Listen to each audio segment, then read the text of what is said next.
10টা common feature আছে যেটা সব নবীদের ক্ষেত্রে প্রযোজ্য, সব নবীদের ক্ষেত্রে এই ফিচারগুলো পাওয়া যায়। এই 10টা কমন ফিচার নিয়ে আলোচনা করবো ইনশাআল্লাহ।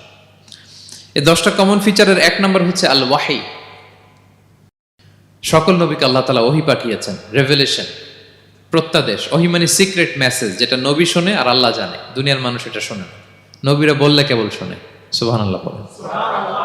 সব নবীকে আল্লাহ এই ওহীটা পাঠিয়েছেন, জিবরাইল আলাইহিস সালাম মারফত ওহী পাঠিয়েছেন, অথবা সরাসরি কিতাব পাঠিয়েছেন, কিংবা সহিফা পাঠিয়েছেন। আল্লাহ তাআলা ইরশাদ করছেন, ইন্না আওহাইনা ইলাইকা কামা আওহাইনা ইলা নূহি ওয়ান নাবিয়িনা মিন বাদি। নবী নূহ আলাইহিস সালামের পরে সব নবীদের কাছে আমি যেমনি ওহী পাঠিয়েছি, আপনার কাছেও আমি এভাবে ওহী পাঠিয়েছি। সব নবীদের কাছে আমি এভাবে ওহী পাঠিয়েছি।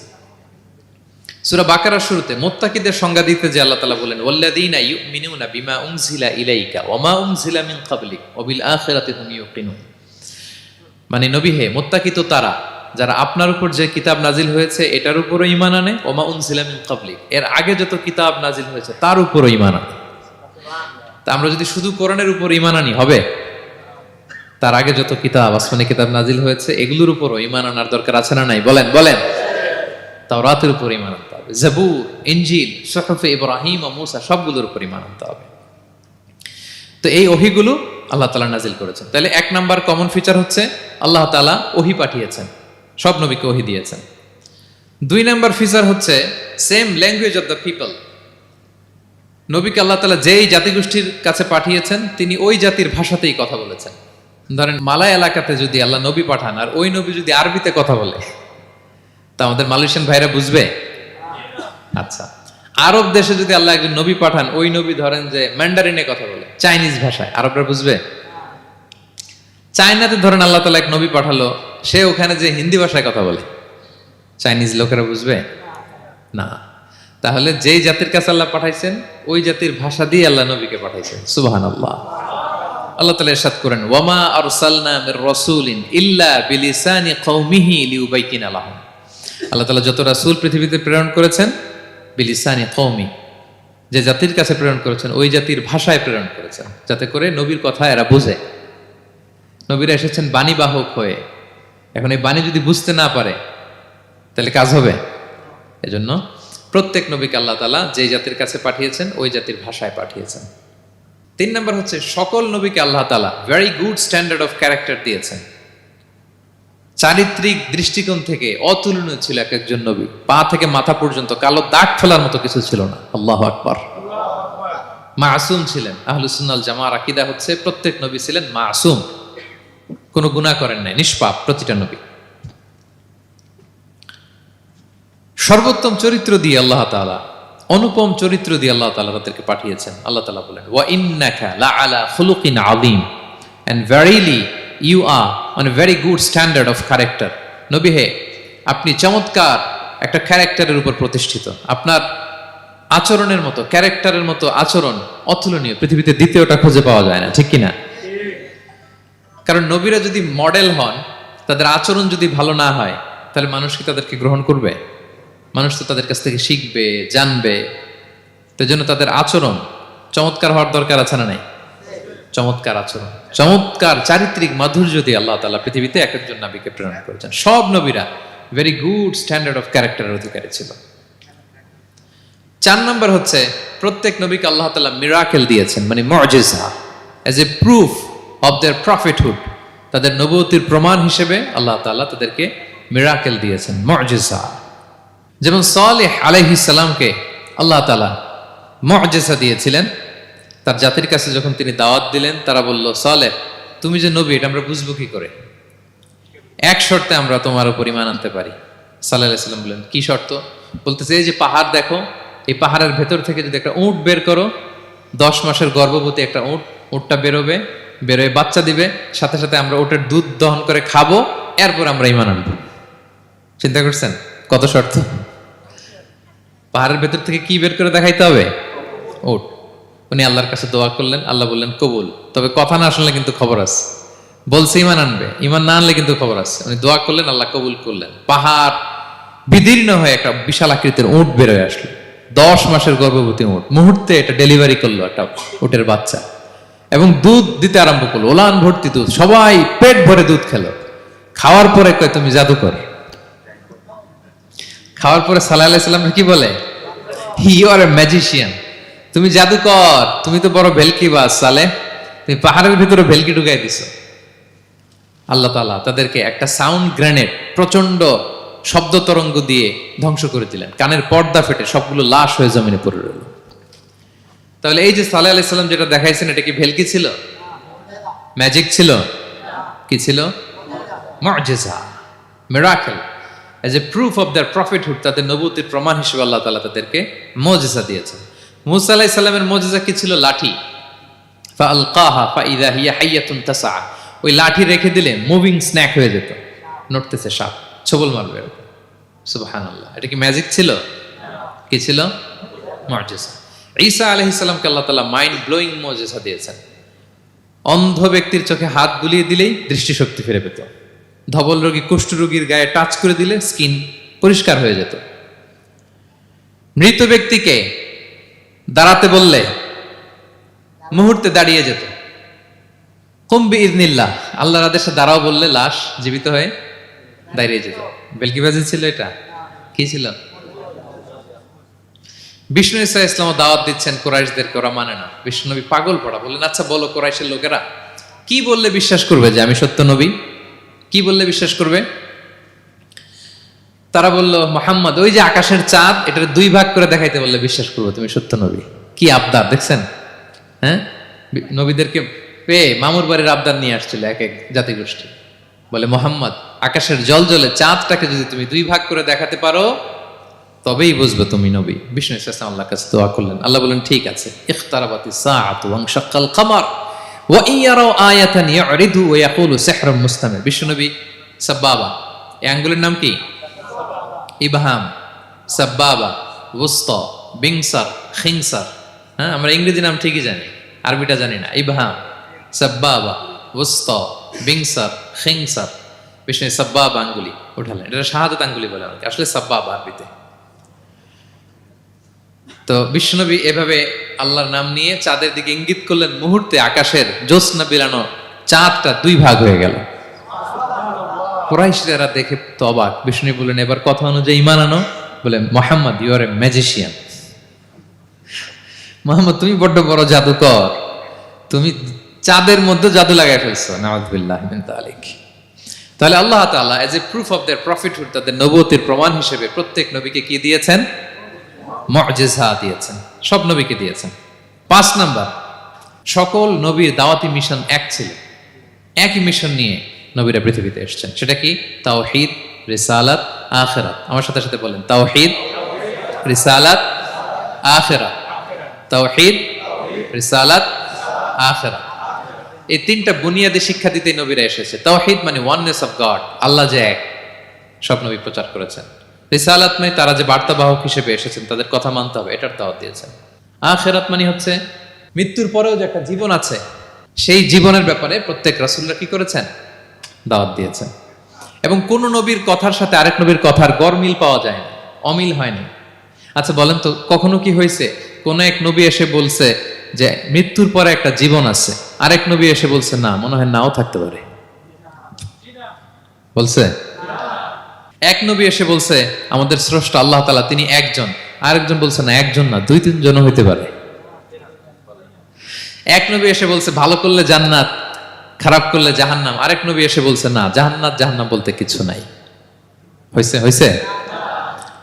কোন নবীর কথার সাথে কোন নবীর কথার কোনো বৈপরীত্য নাই, কারণ প্রত্যেক নবীরা মন গড়া কিছু বলতেন না। ওমা ইয়ান্তিকু আনিল হাওয়া ইন হুয়া ইল্লা ওয়াহয়ুন ইউহা। নবীরা কথা বলতেন একটা হেডকোয়ার্টার থেকে তথ্য পেয়ে। ওই হেডকোয়ার্টারটা কার?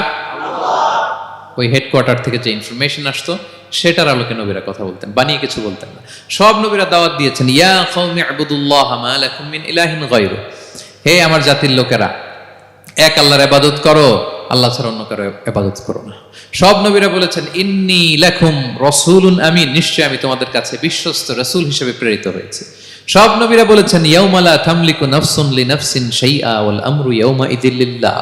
এমন এক দিনের মুখোমুখি হতে হবে কেউ কারো উপকার করতে পারবে না। নেতা কর্মীর উপকারে আসবে না, কর্মী নেতার উপকারে আসবে না, পীর সাহেব মরিদের উপকারে আসবে না, মরিদ পীর সাহেবের উপকারে আসবে না, হাজবেন্ড ওয়াইফের কিছু করতে পারবে না, ওয়াইফ হাজবেন্ডকে কিছু করে দিতে পারবে না। দিনটা বড্ড ভয়ঙ্কর। সব নবীর এই তিনটা দাওয়াত দিয়েছেন, তাওহীদ, রিসালাত, আখিরাত। তার মানে সব নবীর দাওয়াতি মিশন এক, এক অভিন্ন দাওয়াতি মিশন নিয়ে তারা পৃথিবীতে এসেছেন। 6 নাম্বার, এই পৃথিবীতে যত রাসূল এসেছে, নবী এসেছে, তারা প্রত্যেকে মানুষ ছিলেন। কি ছিলেন? নাকি জিন ছিল? ফেরেশতা? প্রেরিত সব নবীরা কি ছিল? মানুষ ছিল। মক্কার কুরাইশরা বলতো, মা লিহাযা রাসূলি ইয়াকুলু আত-তাআমা ওয়া ইয়ামশি ফিল আসওয়াক। ব্যাপার কি, মুহাম্মদ আবার কেমনে রাসূল হয়? আমরাও বাজারে যাই, উনিও যায়, আমরাও বিয়ে করি, উনিও বিয়ে করে, আমাদেরকে মারলে কাটলে লাল রক্ত, ওনার রক্ত বেরোয়। তো তারা চাচ্ছিল, তারা বলতেছিল যে মানুষ না দিয়ে আল্লাহ যদি ফেরেশতা পাঠাইতো নবী হিসেবে, তাইলেই না ভালো হইতো। তালবাহান, এটার কি বলে? ফেরেশতা পাঠালে কি বলতো জানেন? ফেরেশতা পাঠালে বলতো, ফেরেশতাদের তো ক্ষুধা লাগে না, এরা বুঝবে কি আমাদের কষ্ট? ফেরেশতাদের তো জৈবিক চাহিদা নাই, এরা কেমনে বুঝবে? ফেরেশতাদের তো খারাপ কাজ করার প্রবণতা, টেন্ডেন্সিই নাই। আমাদের যে কষ্ট, দুঃখ, ফিলিং, সেটা তো ফেরেশতারা বুঝে না, ফেরেশতারা কেমনে আমাদের নবী হয়? এটা বলতো, ঠিক কিনা? তালবাহানা বলে, কেমন রাসূল, আমরা যা করি তাই করে। আল্লাহ বলেন, সব নবীকে আমি মানুষ হিসেবে প্রেরণ করেছি। বিষ্ণু ইসলাম বলেন, ইন্নামা আনা বাশারুম মিসলুকুম, নিশ্চয় আমি তোমাদের মতোই মানুষ। তোমাদের মতোই কি মানুষ? তো পার্থক্য হচ্ছে ইউহা ইলাইয়া, আমার কাছে ওহী আসে, প্রত্যাদেশ আছে আল্লাহ তাআলার পক্ষ থেকে। তাহলে 6 নম্বর যেই কমন ফিচার আমরা জানলাম, আল্লাহর পাঠানো সবগুলো নবী এবং রাসূল তারা কি ছিলেন? সবাই বলুন, তারা কি ছিলেন? মানুষ ছিলেন। 7 নম্বর কমন ফিচার হচ্ছে, আল্লাহর পাঠানো সব নবী এবং রাসূলরা ওনারা পুরুষ ছিলেন। কি ছিলেন? কোন নবী কি নারী ছিল বলেন তো? হ্যাঁ, নারী নবী আছে? নাই। নবী হওয়ার জন্য ম্যাসকুলিনিটি শর্ত, পুরুষ হওয়া শর্ত। কারণ নবীকে অনেক বড় বড় জিনিসের নেতৃত্ব দিতে হবে, মাঝে মাঝে মিলিটারি তৈরি করতে হবে, লিডারশিপ লাগবে, যুদ্ধ পরিচালনা করতে হবে। নারীদের পক্ষে এটা সম্ভব? কঠিন। আমাদের বোনদের অনেক ধরনের দুর্বলতা আছে, তাদের মাসে কিছুদিন তারা আল্লাহর আদেশে অসুস্থ থাকে, ঠিক কিনা? পিরিয়ড তাদের চলে, ওই সময় সালাত পড়তে পারে না, অনেক প্রতিবন্ধকতা তাদের আছে। বাচ্চা যদি ধারণ করে পেটে 9 মাস, ওনারা অসুস্থ। শেষের মাসগুলোতে তো কঠিন, জটিল অবস্থা। বাচ্চা ডেলিভারির পরেও 40 দিন ব্লিডিং আছে না নাই? তাহলে অনেক ধরনের জটিলতা আল্লাহ তাআলা ওনাদের দিয়েছেন। এজন্য আল্লাহ তাআলা নবুয়তের যে নবুয়তির গুরু দায়িত্ব, এটার জন্য আল্লাহ তাআলা পুরুষদেরকে সিলেক্ট করেছেন। আলহামদুলিল্লাহ বলেন। তাহলে যত নবী এবং রাসূল পৃথিবীতে এসেছিল ওনারা পুরুষ ছিল। আল্লাহ বলেন, ওয়ামা আরসালনা মিন ক্বাবলিকা ইল্লা রিজালান নূহি ইলাইহিম। নবী হে মুহাম্মদ, আপনার আগে যত নবী এবং রাসূলকে আমি পৃথিবীতে প্রেরণ করেছি, তাদেরকে পুরুষ হিসেবে প্রেরণ করেছি, কোন নারীকে আমি নবুয়তির মর্যাদা দেই নাই। 8 নাম্বার, প্রত্যেক নবীকে আল্লাহ তাআলা একটা গ্রুমিং, একটা ট্রেনিং সেশনের মধ্য দিয়ে নিয়েছেন। সেটা কি? সেটা হচ্ছে সবাইকে আল্লাহ তাআলা শেফার্ড হিসেবে কাজ দিয়েছিলেন, রাখাল হিসেবে। পৃথিবীর সব নবীরা ছাগল চড়াতেন, সব, আদম আলাইহিস সালাম থেকে শুরু করে বিষ্ণু ইসা ইসলাম পর্যন্ত। সুবহানাল্লাহ পড়বেন না? বিষ্ণু ইসা ইসলাম বলেন, মা বাআসাল্লাহু নাবিয়্যান ইল্লা রাআল গানাম। আল্লাহ এমন কোন নবী পাঠায় নাই যেই নবী ছাগল চড়ায় নাই। সব নবী। সাহাবার অবাক হয়ে বললেন, ওয়া আনতা ইয়া রাসূলুল্লাহ, হে নবী আপনিও ছাগল চড়িয়েছেন? বিষ্ণু বললেন, হ্যাঁ, আমি তো অল্প কিছু পারিশ্রমিকের বিনিময়ে মক্কার লোকদের ছাগল চড়িয়ে দিতাম। সুবহানাল্লাহ। কেন সব নবীকে দিয়ে আল্লাহ ছাগল চড়ালেন? এই ট্রেনিং সেশন, গ্রুমিং সেশন কেন? কারণ ছাগলকে একসাথে বসানো কঠিন। ছাগল একটু কি বল, একটু টেরা টাইপের প্রাণী, কথা শুনতে চায় না। ধরেন যে সারা সপ্তাহ আপনি খুব ব্যস্ত, একদিন সুযোগ পাইছেন সপ্তাহে যে আজকে আমি ফ্রি আছি, যাই পুকুরে যাই, আমিও গোসল করি, ছাগলটারও গোসল করাই। এটা ধরে যদি এখন পুকুরের দিকে টান দেন, কি করবে? পা দুইটা এমন শক্ত করে মাটিতে ধরে রাখবে, আপনি যত টানবেন ওর ঘাড়ের চামড়া ছিঁড়ে যাচ্ছে, তারপরেও আসে না। এরপর ছাগলগুলোর একসাথে রাখা কঠিন, একটা নেচে ওদিকে যায়, আরেকটা লাফ দেয় এদিকে, আরেকটা ওইদিকে।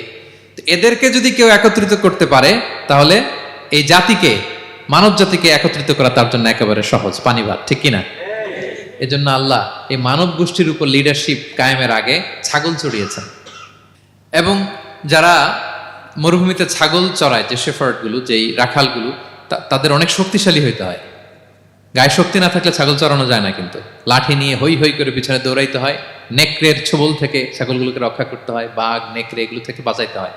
তার মানে এটা করার মধ্য দিয়ে এই জাতিকে কিভাবে জাহান্নামের আগুন থেকে বাঁচাবে নবীদের ওই ট্রেনিং হয়ে যায়। সুবহানাল্লাহ। ছাগল এদিক ওদিক দৌড়াতে থাকে, এদেরকে যেমনি একত্রিত করতে হবে, নবীদের কাজও হচ্ছে মানব গোষ্ঠীকে ইউনাইটেড করা, একত্রিত করা। এজন্য আল্লাহ তাআলা মা বাআসাল্লাহু নাবিয়্যান ইল্লা রাআল গানাম, এই পৃথিবীতে এমন কোন নবী পাঠান নাই যে এই নবীকে দিয়ে আল্লাহ তাআলা ছাগল চড়ান নাই।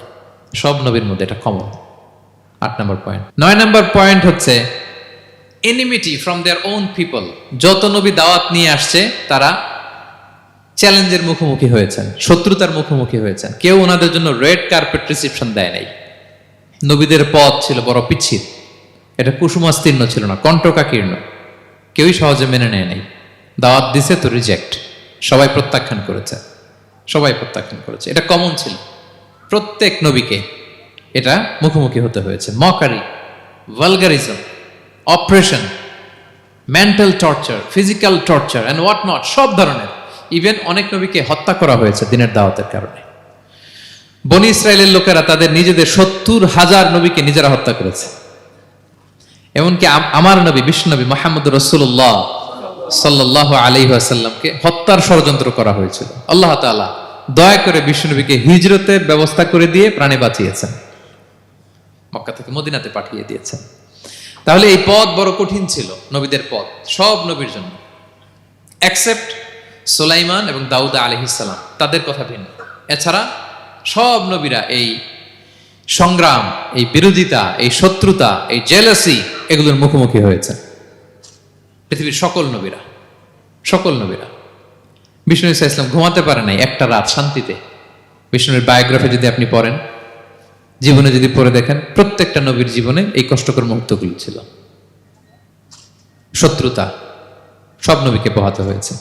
বিষ্ণু ঈসা ইসলামের কাছে যখন প্রথম নাজিল হলো ইকরা বিসমি রাব্বিকাল্লাযী খালাক, সূরা আলাকের প্রথম কয়টা আয়াত? 5 আয়াত নিয়ে কোরআনের ভারে নতুন রেভেলেশন পেয়ে বিষ্ণুনবী কাঁপতে আরম্ভ করলেন। কাঁপতে কাঁপতে জ্বর এসে গেল বিষ্ণুনবীর গায়ে, নিচে নেমে আসলেন। খাদিজা রাদিয়াল্লাহু তাআলা আনহাকে বললেন, জাম্মিলুনি জাম্মিলুনি, আমাকে কম্বল চাপা দাও, আমার খুব শীত লাগছে, আমার জ্বর এসে গিয়েছে। কাঁপতে লাগলেন বিষ্ণু ইসলাম। খাদিজা রাদিয়াল্লাহু তাআলা আনহার এক চাচাতো ভাই ওয়ারাকা ইবনে নওফল ছিল ইনজিল কিতাবের পণ্ডিত। খাদিজা রাদিয়াল্লাহু তাআলা আনহা বিষ্ণুনবীকে নিয়ে চাচাতো ভাইয়ের কাছে গেলেন, যে বলেন, ভাই ওরাকা, দেখেন তো মুহাম্মদ কি বলে, সে কি দেখছে, কি নিয়ে আসছে, কাঁপতেছে আর বলতেছে আমি মরে যাব, আমাকে কম্বল চাপা দাও। ওরাকা বললেন, মুহাম্মদ কে এসেছিল বলতো? বিষ্ণু জিবরাইল ইসলামের বর্ণনা দিলেন। কি বলেছে বলতো? 5 আয়াতের বর্ণনা বিষ্ণু ইসলাম দিলেন। তখন বিষ্ণু ইসলামের কথা শুনে ওরাকা বলল, তোমার কাছে যে এসেছে ওহুয়ান নামুস, মানে জিবরিল, সে সব নবীদের কাছে এসেছে। মুহাম্মদ তুমি নবী হবা, তুমি কি হবা? তুমি নবী হবা, আখিরি নবী হবা তুমি। যে তোমার কাছে এসেছে সে সব নবীদের কাছে ওহী নিয়ে এসেছিল।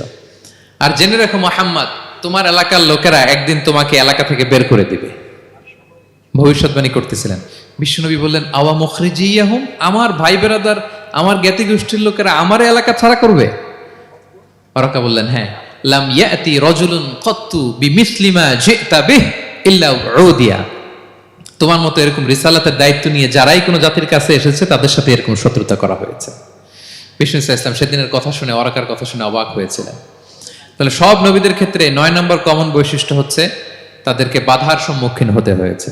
এখনো যারা নবীদের পথে চলবে বা চলে, তাদের জীবনে বাধা বিপত্তি আছে না নাই?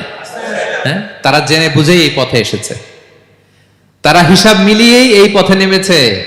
এজন্য বাধা বিপত্তি চ্যালেঞ্জ কোন মুমিনকে তার রাস্তা থেকে সরাতে পারে না, ঠিক কিনা বলেন? এক চুলা নড়াতে পারে না। এটা নবীদের পথ, এটা নবীওয়ালা কাজ। এখানে জুলুম থাকবে, এখানে বাধা বিপত্তি থাকবে, এখানে চ্যালেঞ্জ থাকবে।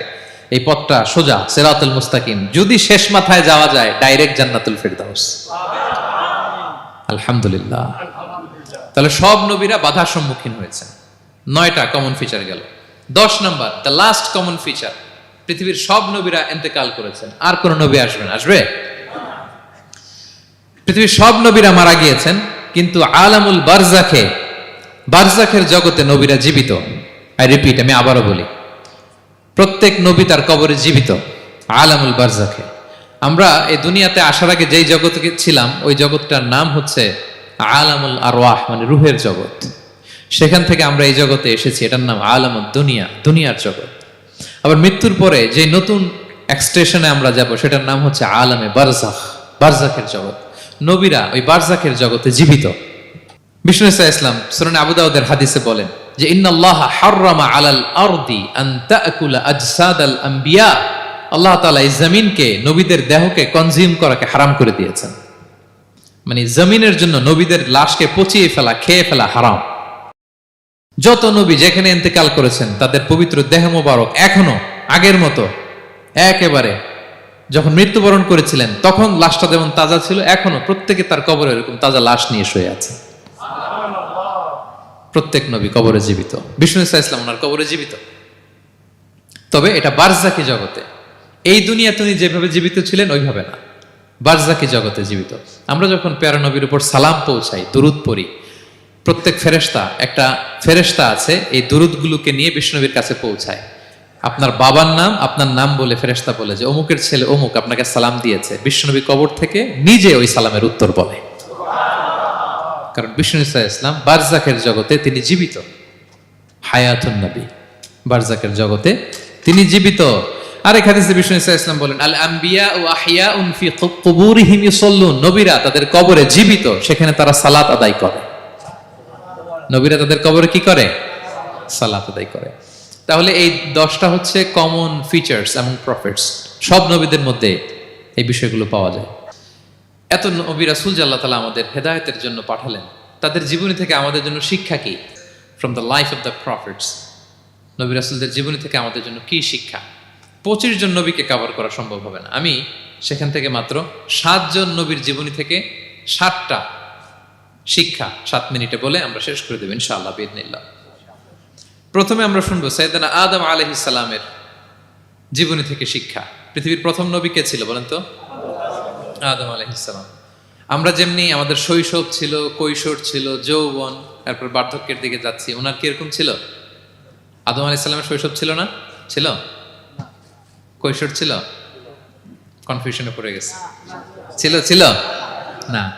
মজার ব্যাপার হচ্ছে ওনার শৈশব কৈশোর ছিল না, ওনাকে আল্লাহ সৃষ্টি করতে যুবক করে সৃষ্টি করছে। সুবহানাল্লাহ, তো আসতে কেন? সৃষ্টি করতেই যুবক, 60 হাত লম্বা। কয় হাত? 60 হাত লম্বা করে তৈরি করছেন আদম আলাইহিস সালামকে। আপনারাও যারা জান্নাতে যাবেন 60 হাত লম্বা হয়ে ঢুকবেন, 33 বছরের যুবক হয়ে ঢুকবেন। 80 বছর বয়সে মারা গেল, কত বছর বয়সে ঢুকবেন? গালে কোনো দাড়ি থাকবে না। এই দুনিয়ায় দাড়ি রেখে নেন, ওখানে দাড়ি ছাড়া উঠবেন। একেবারে কোনো জুরদা মুর্দা ও আবনা ও সালাসাম ওয়া সালাসিন, 33 বছরের তাগড়া ইয়াং সুপারস্টার হয়ে জান্নাতে ঢুকবো আমরা। তো আদম আলাইহিস সালামকে আল্লাহ প্রথম নবী করে পৃথিবীতে পাঠালেন।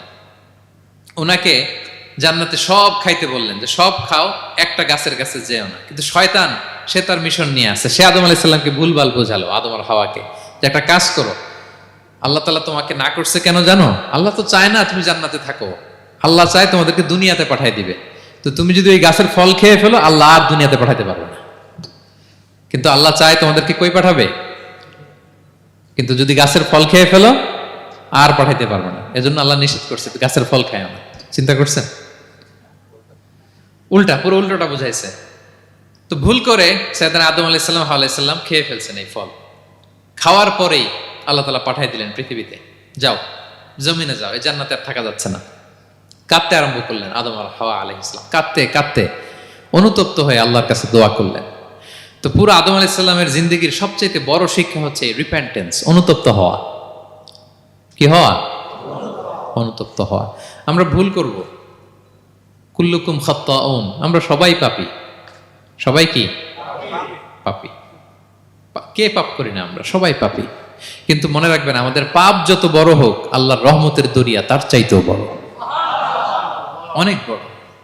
তিনি দয়াময়, তিনি মেহেরবান, তার দয়ার শেষ নাই, তার মায়ার শেষ নাই। তার রহমতের দরিয়া যে কত বড় আপনি কল্পনাও করতে পারবেন না।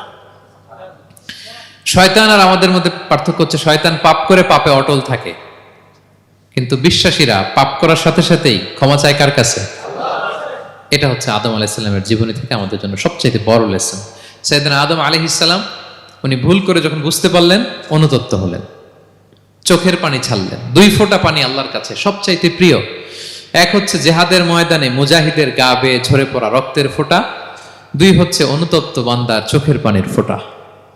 অনুতপ্ত বান্দা নিজের ভুল স্বীকার করে মাথাটা নিচু করে চোখের পানি ছেড়ে দিয়ে যখন আল্লাহর কাছে কাঁদে, তার চোখের পানি চোখ বেয়ে নাকের ডগা বেয়ে জমিনে ড্রপ করার আগেই আল্লাহ তার সব গুনাহ মাফ করে দেয়। সাইয়েদনা আদম আলাইহিস সালাম কাঁদতে আরম্ভ করলেন। কাঁদতে কাঁদতে অনুতপ্ত হয়ে দোয়া করলেন, রব্বানা যালামনা আনফুসানা ওয়া ইল্লাম তাগফির লানা ওয়া তারহামনা লানাকুনান্না মিনাল খাসিরিন।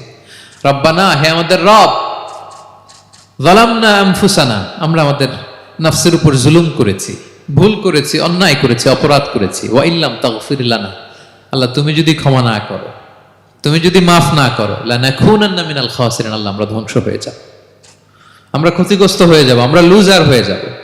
এই বাক্যগুলো বলে বলে যখন আল্লাহ তাআলার কাছে দোয়া করলেন, আল্লাহর রহম হলো। আল্লাহ দয়া করে সাইয়েদনা আদম আর হাওয়া আলাইহিস সালামকে ক্ষমা করে দিলেন।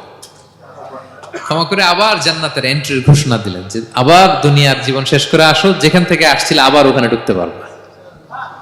তাহলে আদম আলাইহিস সালামের জীবন থেকে আমরা যে লেসনটা পাই সেটা কি ভাই?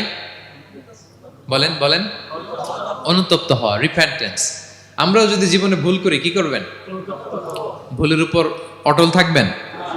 অনড় থাকবেন? একগুঁয়ে ধরে বসে থাকবেন? সীমা লঙ্ঘন করবেন? আমরা ক্ষমা চাইব। কার কাছে ক্ষমা চাইব? ক্ষমা দেওয়ার জন্য তিনি বসে থাকেন। শেষ রাতে আল্লাহ প্রথম আসমানে চলে আসেন। প্রথম আসমানে এসে ডাকতে থাকেন, আলা মিন মুস্তাগফিরিন আগফির আলা, কে ক্ষমা চাবা? কে পাপ করেছে, জুলুম করেছে, বলো, আমি ক্ষমা দেওয়ার জন্য আসছি। আলা মিন মুস্তারজিকিন আরযুকালা, কার রিজিকের দরকার, কার চাকরি নাই, কার ব্যবসা মন্দা, আমার কাছে চাও, আমি আল্লাহ বাড়িয়ে দেব। কার কি লাগবে বল, আমি দেব। আল্লাহ তাআলা দেওয়ার জন্য আসছে, আমি নেয়ার জন্য উঠতে পারি না। আমরা যেন আল্লাহ তাআলার কাছে চাই বেশি বেশি, এবং ভুল করলে যেন আমরা অনুতপ্ত হই। ভুল করলে আমরা কি হব? সাইয়েদনা আদম আলাইহিস সালামের জীবন থেকে আমরা এটা শিখলাম। 2 নম্বরে সাইয়েদনা নূহ আলাইহিস সালামের লাইফ থেকে আমরা কি শিখি? ওনার লাইফ থেকে আমরা শিখি হচ্ছে কনসিস্টেন্সি, মানে লেগে থাকা। ভালো কাজের জন্য কি করা? লেগে থাকা। উনি 950 বছর দাওয়াত দিয়েছিলেন ওনার জাতিকে। কয় বছর বলেন তো? 950 বছরের দাওয়াতি কার্যক্রমের ফলে উনি ফলোয়ার জোটাইতে পারছেন কয়জন জানেন? 80 জন। কয়জন? 80 জন। এরাই আমাদের পূর্বপুরুষ। আমরা পৃথিবীর সবাই কিন্তু এদেরই নাতিপুতি। এই 80 জনকে নিয়ে উনি নৌকার উপর উঠছিলেন, কিস্তির উপর, আর বাকিটা তো মহাপ্লাবন দিয়ে আল্লাহ ধ্বংস করে দিয়েছেন। ওই 80 জন আবার জমিনে এসে জমিন আবাদ করা শুরু হলো, ওখান থেকে পৃথিবীর সকল মানুষ। সুবহানাল্লাহ। উনি বলেন, ক্বালা রাব্বি ইন্নী দাআউতু কওমি লাইলান ওয়া নাহারা, আল্লাহ আমি দিন রাত এক করে আমার জাতি গোষ্ঠীকে দাওয়াত দিয়েছি। ফালাম ইয়াজিদহুম দুআই ইল্লা ফিরারা, কিন্তু আমার দেখলে লোকগুলো ভেগে ভেগে যায়। আর কি করে? আমার কথা যেন শুনতে না হয়, এরা কানে আঙ্গুল দিয়ে রাখে আর মুখে কাপড় পেঁচিয়ে রাখে। নূহ আলাইহিস সালাম তারপরও থামতেন না, কন্টিনিউয়াস দাওয়াতি কাজ। লোকজন নূহ আলাইহিস সালামকে পিটিয়ে আধামরা করে কাঁথা দিয়ে পেঁচিয়ে পাহাড়ে রেখে আসতেন। ওইখান থেকে এসে নূহ আলাইহিস সালাম আবার দাওয়াত দিতে শুরু করতেন।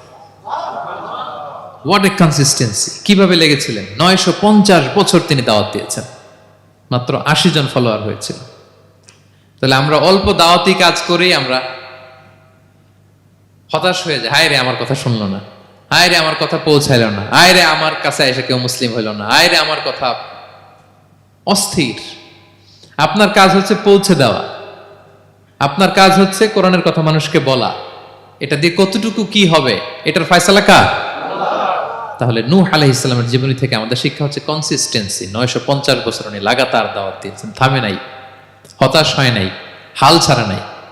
নবীরা কখনো হাল ছাড়ে না। সুবহানাল্লাহ পড়ে। 3 নাম্বার, ইব্রাহিম আলাইহিস সালামের জীবনী থেকে আমাদের জন্য শিক্ষা হচ্ছে ওবিডিয়েন্স, আনুগত্য। কি করে আল্লাহ তাআলার কাছে আনুগত্য করতে হয়। আল্লাহু আকবার। আমি মনে হয় 1 ঘন্টার উপরে আলোচনা করেছি আমার প্রফেট সিরিজ ইব্রাহিম আলাইহিস সালামের জীবনী নিয়ে। ওনার পুরো জীবনটা, আল্লাহ কোনো কিছু বলতে দেরি, আল্লাহর আদেশের সামনে মাথা পেতে দিতে ইব্রাহিম আলাইহিস সালামের দেরি হয়নি। আল্লাহ বলছেন আসলিম ওয়া ইয ক্বালা রাব্বুহু আসলিম ক্বালা আসলামতু লিরাব্বিল আলামিন। হে ইব্রাহিম সারেন্ডার, সারেন্ডার। সুবহানাল্লাহ। ইব্রাহিম আনুগত্য করো, আল্লাহ আনুগত্য করছি। ওনার সন্তান হয় না 86 বছর বয়সে একটা সন্তান দিলেন আল্লাহ তাআলা। আমাদের এখানে কার বয়স কত, সর্বোচ্চ বয়স কত আছি আমরা? এদিকে 60 বছরের উপর তো কেউ নাই, ঠিক কিনা? 86 বছর বয়সে আল্লাহ সন্তান দিয়েছেন ইসমাঈল আলাইহিস সালাম। কত বছর বয়সে? সন্তানটা আদরের নাকি? হ্যাঁ, আদরের না? শেষ কালে একটা সন্তান পেলেন 86 বছর বয়সে। ইব্রাহিম আর হাজেরার ঘরকে উজাড় করে ফুটফুটে এক সন্তান ইসমাঈল আলাইহিস সালাম আসলেন। ভালোবাসা আদর যেন ঠিকরে পড়ে, এত গদগদ ভালোবাসা। এবার বললেন, যাও হাজেরা আর দুধের সন্তান ইসমাইলকে মরুভূমিতে ফেলে দিয়ে আস। বলতে দেরি, রেখে আসতে দেরি নেই। এটাই হচ্ছে ইব্রাহিম আলাইহিস সালামের আনুগত্য। ধুধুমরু প্রান্তরে হাজেরা আর ইসমাইল আলাইহিস সালামকে রেখে আসলেন, চলে আসলেন। বুকটা ফেটে চৌচির, 86 বছর বয়সে একটা দুধ সন্তান পেলাম, দুধের বাচ্চা আমার স্ত্রী সহ মরুভূমিতে রেখে আসলাম। রেখে আবার থাকাও যাবে না, যাও তুমি ফিলিস্তিনে, এরা থাকবে মক্কায় মরুভূমির মাঝখানে। পরে আল্লাহ জুরহুম কওমের মাধ্যমে এদেরকে পানি, জামজাম অনেক কিছু দিলেন। লম্বা ঘটনার দিকে যাচ্ছে। এরপর হৃদয় যখন ফেটে চৌচির হয়ে যায়, তখন আল্লাহ তাআলা বলেন, ঠিক আছে যাও, যা একটু ছেলেরা দেখে আসো। এবার যে দেখে ছেলেরা আরো মায়া লাগে, কারণ একটু বড় হয়েছে তো, এবার দৌড়াইতে পারে, হাঁটতে পারে। সুবহানাল্লাহ বলেন। এবার যখন দৌড়াইতে পারে, হাঁটতে পারে, আব্বু আব্বু বলে ডাকতে পারে, মায়াটা যখন একটু গাঢ় হয়েছে, আল্লাহ বলে এবার ছেলেরা জবাই কর। দেখছেন কি পরীক্ষা? 86 বছর বয়সে সন্তান পেল, রেখে আসলো মরুভূমিতে। একটু বড় হইল, দেখা করতে গেল, এবার বলে জবাই করো।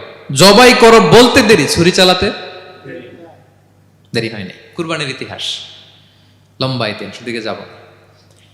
এরপরে আল্লাহ কবুল করলেন। এরপরে বললেন, বাপ বেটা মিলে মরুভূমির মধ্যে ঘেমে ঘেমে একটা ঘর বানাও। এরপরে ঘোষণা দাও মানুষকে, যেটা আমার ঘর। বাপ বেটা মিলে কষ্ট করে একটা ঘর বানালেন। এবার বললেন, আজান দাও, ঘোষণা দাও, সবাই যেন এখানে আসে। আল্লাহ কারে ঘোষণা দিব? কেউ তো নাই। বলতেছে, তুমি ঘোষণা দাও, এই ঘোষণার শব্দ পৃথিবীর সব মানুষের কর্ণকুহরে আমি আল্লাহ নিজ দায়িত্বে পৌঁছে দেব। আমরা যারা রুহের জগতেও তখনও ছিলাম, যারা লাব্বাইক বলতে পেরেছি, তাদের ঠিকই নসিবে ওই কাবা ঘর জিয়ারতের নসিব হয়ে যাবে। উনি ঘোষণা দিলেন, দেখেন কেউ নাই, ধুধুমরু প্রান্তর। আজকের মক্কাকে কল্পনা করেন তো কি অবস্থা। এই রমজানের লাস্ট 10 days অফ রমাদান আপনি জায়গা পাবেন? হজের চেয়েও বেশি মানুষ। কিভাবে আল্লাহ কবুল করেছেন, কিভাবে আনুগত্য, সাবমিসিভনেস, নিজেকে আল্লাহর কাছে পুরো সুপর্দ করা, এর নমুনা সাইয়েদনা ইব্রাহিম আলাইহিস সালাম পেশ করেছেন। তাহলে সংক্ষিপ্ত কথা হচ্ছে, আল্লাহ নবী ইব্রাহিম আলাইহিস সালামের জীবনী থেকে আমাদের জন্য শিক্ষা হচ্ছে অবিডিয়েন্স, আনুগত্য। কিভাবে আল্লাহর আদেশের সামনে মাথা পেতে দিতে হয়। পারা যাবে তো? হ্যাঁ, ওই ইব্রাহিম আলাইহিস সালামের রক্ত আমাদের দেহে বহমান। আমরাও নবী ইব্রাহিমের উত্তরসূরি। নবী ইব্রাহিমের আলাইহিস সালামের মতো আমরাও ইসলামের জন্য জীবন বিলিয়ে দেওয়ার দরকার আছে না নাই? বলেন বলেন। শক্ত পদে আমাদেরকেও এরকম স্যাক্রিফাইসের মেন্টালিটি অর্জন করতে হবে। অবিডিয়েন্স, আনুগত্যের শিক্ষা আমরা নবী ইব্রাহিম আলাইহিস সালামের কাছ থেকে পাই। 4 নম্বর, ইয়াকুব আলাইহিস সালাম, ওনার জীবনী থেকে শিক্ষা হচ্ছে পেশেন্স, ধৈর্য। আমাদের অনেকের ধৈর্য নাই, আমরা অস্থির, অল্পতে ধৈর্য হারাই ফেলি। ধৈর্য এমন একটা গাছ, এই গাছের সারা গায়ে অনেক কাঁটা, কিন্তু এই গাছের ফল বড্ড মিষ্টি। ধৈর্য এমন একটা গাছ, গাছের সারা গায়ে কি, কিন্তু ফলটা। ইয়াকুব আলাইহিস সালামের কলিজার টুকরা ইউসুফ আলাইহিস সালামকে ভাইয়েরা মেরে আহত করে কুয়ায় ফেলে দিছে। কুয়া থেকে নিয়ে মিশরে বিক্রি করে দিছে। এখন এতিম হয়ে আরেক জায়গায় থাকে। বাবার কলিজা ফেটে যায়, ছিঁড়ে যায়, কিন্তু কাউরে বিচার দেয় না, কাউরে কিছু বলে না। উনি বলে, ইন্নামা আশকু বাসি ওয়া হুজনি ইলাল্লাহ, আমার দুঃখ, কষ্ট, মনের জ্বালার যন্ত্রণা আমি একজনের বলি, তিনি কে? আল্লাহ। ধৈর্য ধারণ করলেন। প্রাপ্তবয়স্ক অবস্থায় ওনার ছেলে বানিয়ামিন, তাকেও হারালেন। আবার বলে, আমি কাউরে বিচার দিই না, একজনের বলি, তিনি কে? আল্লাহ। এই 2 ছেলের শোকে কাঁদতে কাঁদতে অন্ধ হয়ে গেলেন। আল্লাহু আকবার। সাইয়েদনা ইয়াকুব আলাইহিস সালাম একবার ধৈর্য হারা হন নাই। তাহলে আল্লাহ নবী ইয়াকুব আলাইহিস সালামের জীবনী থেকে আমাদের জন্য শিক্ষা হচ্ছে পেশেন্স। বিপদে আমরা কি ধরবো? ধৈর্য ধারণ করব। 5 নম্বরে, ইউসুফ আলাইহিস সালামের জীবনী থেকে আমাদের শিক্ষা হচ্ছে, he is the archetype of good character, উন্নত চরিত্রের মডেল।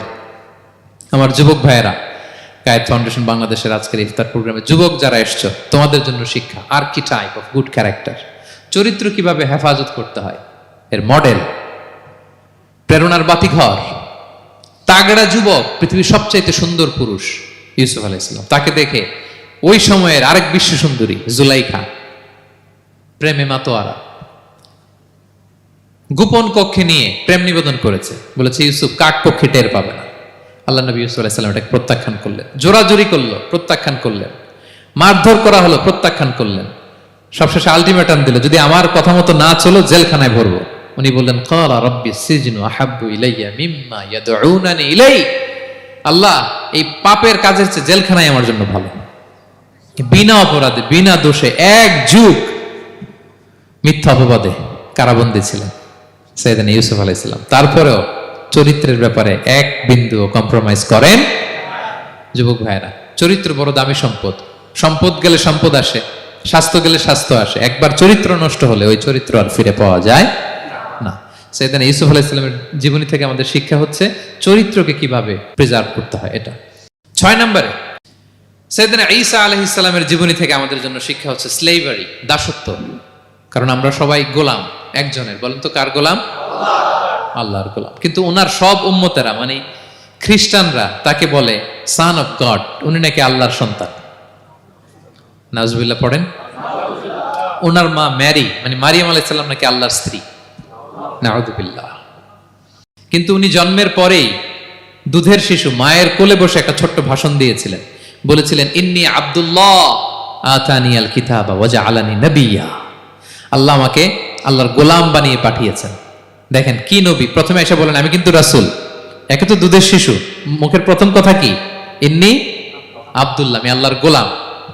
যাতে করে পুরো খ্রিস্ট সমাজের বিরুদ্ধে দলিল হয়ে থাকে যে তোমাদের নবী পৃথিবীতে এসে তার মুখ নিঃসৃত প্রথম শব্দটাই ছিল আমি আল্লাহর দাস, আমি আল্লাহর গোলাম। এবং উনাকে ওনার মাকে আল্লাহ স্পেশাল ইন্টারোগেট করবেন কিয়ামতের দিন। ঈসা, মারিয়াম, তোমরা কি বলে আসছিলা যে তুমি আমার বউ আর তুমি আমার সন্তান? ওনারা কাচুমাচু করে থার করে কাঁপবে আল্লাহর সামনে, কারণ এটা শিরকের প্রশ্ন। তারা বলবে আল্লাহ, আমরা যদি বলতাম আপনি তো জানতেন, আপনি যা শিখিয়েছেন আমরা তাই বলেছি। আল্লাহ জানেন যে উল্টাপাল্টা কিছু বলে নাই, তারপরেও কোটি কোটি মানুষের সামনে এত বিশাল জনগোষ্ঠী কেন এই নবীকে আল্লাহর সন্তান বললো? আল্লাহ তাআলা ঈসা আলাইহিস সালামকেও ছাড়বেন না, জিজ্ঞেস করবেন। তিনি বলবেন আল্লাহ, আমি যে তোমার গোলাম এটার দাওয়াত দিয়েছি, আর আজীবন গোলামের মতোই ছিলাম। ঈসা আলাইহিস সালাম কৃষকের সাথে, মজুরের সাথে, কুলির সাথে, ধোপাতের সাথে বন্ধুত্ব করেছিলেন। সমাজের নিচু শ্রেণীর লোকেরা ছিল তার ফলোয়ার। আল্লাহু আকবার। তাহলে সাইয়েদনা ঈসা আলাইহিস সালামের জীবনী থেকে আমরা শিখলাম আমরা সবাই আল্লাহর গোলাম, আল্লাহর দাস। সর্বশেষ নবী, বিশ্ব নবী, পেয়ারা নবী মুহাম্মদুর রাসূলুল্লাহ সাল্লাল্লাহু আলাইহি সাল্লামের জীবনী থেকে কি শিক্ষা? এই শিক্ষা তো বলতে গেলে ঘন্টার পর ঘন্টা লাগবে। একটা শিক্ষা শুধু বলি, সেটা হচ্ছে মার্সি। ওমা আরসালনাকা ইল্লা রাহমাতাল লিল আলামিন। I have sent you as a mercy for the entire universe. নবী হে, আমি আপনাকে গোটা বিশ্বের সবার জন্য রহমত করে প্রেরণ করেছি। তিনি মানুষের জন্য রহমত, তিনি প্রাণীর জন্য রহমত, তিনি পাখির জন্য রহমত, তিনি স্ত্রীদের জন্য রহমত, তিনি উম্মতের জন্য রহমত, তিনি তার ফলোয়ার সাহাবীদের জন্য রহমত। ঠিক কিনা? তিনি কত রহমতের নবী ছিলেন? বিষ্ণু ইসলাম কতটা রহমতের নবী ছিলেন? ছোট্ট একটা উদাহরণ দিয়ে শেষ করি। বিষ্ণু ইসলাম বলেন লিকুল্লি নাবিয়িন দাওয়া মুস্তাজাবা। আল্লাহ প্রত্যেকটা নবীকে একটা করে দোয়ায়ে মুস্তাজাবা দিয়েছেন। মানে এমন দোয়া, এই দোয়া করতে দেরি কিন্তু দোয়া কবুল হতে দেরি হয়। সব নবীকে আল্লাহ বলছেন এই নবীরা তোমাদের প্রত্যেককে একটা করে দোয়া করার সুযোগ দিলাম এই দুনিয়াতে, এবং দোয়াটা করার সাথে সাথেই কবুল করে ফেলবে। বিষ্ণু বলেন লিকুল্লি নাবিয়িন দাওয়া মুস্তাজাবা। সব নবীরা একটা করে দোয়া মুস্তাজাব পেয়েছেন, দাআও বিহা। আর নবীরা ওই দোয়াটা দুনিয়াতেই করে ফেলছে। সব নবীর ওই স্পেশাল দোয়া যেটা করলেই কবুল, ওটা সব নবীরা কি করছে? দুনিয়াতেই করে ফেলেছে। কিন্তু বিশ্বনবী বলেন ওয়া ইন্নী আখতাবিউ দাওয়াতি শাফাআতান লি উম্মতি ইয়াউমাল কিয়ামা। আমি আমার সেই দোয়াটা এই দুনিয়ার বুকে অন্যান্য নবীদের মতো করি নাই। আমি আমার দোয়াটা আমার গুনাহগার উম্মতের জন্য কিয়ামতের কঠিন দিনে তারা যখন মুসিবতে পড়ে যাবে, ওই মুসিবত থেকে বাঁচার জন্য ওই দোয়াটা আমি আমার উম্মতের জন্য রেখে দিয়েছি। ওয়া ইন্নী আখতাবিউ দাওয়াতি শাফাআতান লি উম্মতি ইয়াউমাল কিয়ামা। সব নবীরা এই দোয়াটা করেছে, দুনিয়াতেই কবুল হয়ে গিয়েছে। কিন্তু বিষ্ণুনবী বললেন আমি চাইলে এই দোয়াটা করতে পারতাম। তায়েফের ময়দানে বিষ্ণুনবী ওই দোয়া করলে বিষ্ণুনবীর গা দিয়ে রক্ত ঝরে না। কুরাইশদের সাথে বিষ্ণুনবীর 3 বছর জেল খাটা লাগে না। মদিনাতে বিশ্বনবী অনেক না খেয়েছিলেন, পেটে পাথর বেঁধেছিলেন, দোয়া করলে জান্নাত থেকে খাবারের বস্তা চলে আসতো, মুহূর্তেই কবুল। জীবনের কোনো কঠিন পরিস্থিতিতে বিশ্বনবী এই দোয়াটা করেনি। বিশ্বনবী বলেন, আমি আমার এই দোয়াটা স্পেশালি আমার গুনাহগার উম্মতের জন্য রেখে দিয়েছি। কিয়ামতের কঠিন ময়দানে আমার গুনাহগার উম্মত যখন বিপদে পড়ে যাবে, তাদেরকে ওই বিপদ থেকে বাঁচানোর জন্য ওই দোয়াটা আমি প্রিজার্ভ করে দিয়েছি। বিষ্ণু ইসলাম আমার জন্য এই দোয়াটা রেখে দিয়েছেন। প্রিয় ভাইয়েরা, এই দোয়াটা আপনার জন্য রেখে দিয়েছেন। বিশ্বনবী এই দোয়াটা আমাদের জন্য রেখে দিয়েছেন। চাইলে এই দুনিয়াতে এই দোয়াটা করতে পারতেন, করেন নাই। সব নবীরা করে ফেলেছেন। এজন্য বিশ্বনবীকে বলা হয়েছে, ওমা আরসালনাকা ইল্লা রাহমাতাল লিল আলামিন। নবী হে, I have sent you as a mercy for the entire universe. গোটা বিশ্বের জন্য আপনাকে আমি রহমত করে প্রেরণ করেছি। আপনি রহমতের নবী, আপনি দয়ার নবী, মায়ার নবী। বিশ্বনবীর জীবনী থেকে শিক্ষা হচ্ছে, আমরাও যেন আমাদের অধীনস্থ যারা আছে তাদের প্রতি যেন রহমদিল হই। আমরাও আমাদের প্রতিবেশীদের প্রতি যেন রহমদিল হই। আমরাও আমাদের ফ্যামিলির সদস্যদের প্রতি যেন রহমদিল হই। এই মার্সি, এই দয়া মায়ার ছোঁয়া যেন বিশ্বনবীর উম্মত হিসেবে আমাদের হৃদয়েও থাকে। সবাই পড়ি আমিন। তাহলে সম্মানিত সুধী, নবীদের এই লাইফ লেসন থেকে আমরা যেগুলো শিখলাম, এগুলো আমাদের জীবনে বাস্তবায়নের দরকার আছে না নাই? বলেন বলেন।